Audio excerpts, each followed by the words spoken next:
This model shows how I used the data collected from the focus group session to identify what the themes of the research were composed of. I used open coding, which is identifying, naming, categorizing, and describing the phenomena found in the text from the focus group session.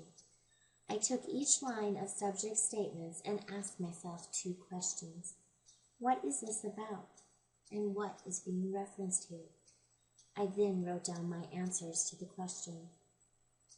I also used Accel coding to relate the open codes I identified in the open coding process and form basic relationships under each question asked in the focus group session. From the open coding and the Accel coding, I was able to identify categories of importance from the subject statements. Each of the green marble represents a category, while the bullets below the category identify the pattern statements for each category.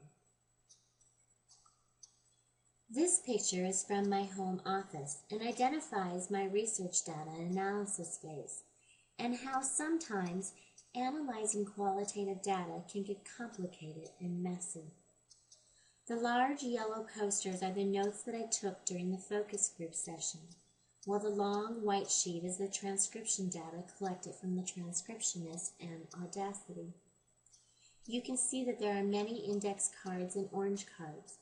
This is where I was working to put the data collected into codes and categories, while looking for emerging themes as I was going through the grounded theory process. This is the picture of the long white sheet that I showed you in the previous slide. In the first column to the left is the subject number with their statement. The second column is the open code statement that I found when analyzing what the subject was saying. The third column contains the Accel coding that formed the basic relationship I found while analyzing my data.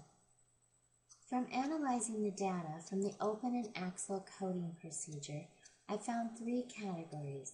First, positives and negatives with communication between faculty and students. Second, role separation. And third, reasons for communication. Under each of the categories, subject responses were found to contain patterns in what they said. These patterns then became my pattern statements that are located under each of the main categories. Under positives and negatives categories, I found that response time or lack of response time or a wait time can be an issue. Students don't like to have to wait for email to come back. They want that instant response. There's also an issue with misunderstandings and written communication. Sometimes things can be taken out of context. The availability. They like that email is available 24/7. Time management, that kind of goes back to the response time and the wait time. They are on a schedule with their classes and when assignments are due, so sometimes email can be slow.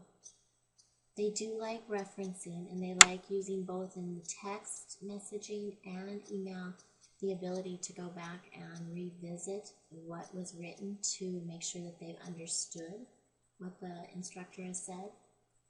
And then the statement that texting is part of the future, not email. Under role separation category, I found there's a personal and professional divide, and the students were very aware of that divide between personal and professional.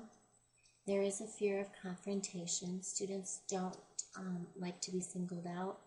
They don't want to talk to their professor on the phone, and they don't really want to go into their office to talk to them either because there's that fear of confrontation.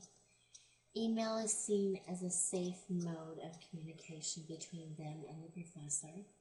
The students feel protected using email or texting.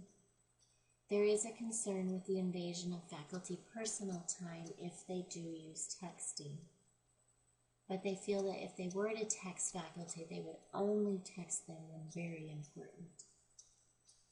Under the reasons for communicating, I found that the reason students want to communicate with faculty is first updates, such as if class is going to be canceled, or if they have a quick question regarding an assignment and they need an answer right away, or if they are going to miss class and they want to be able to communicate that to their instructor.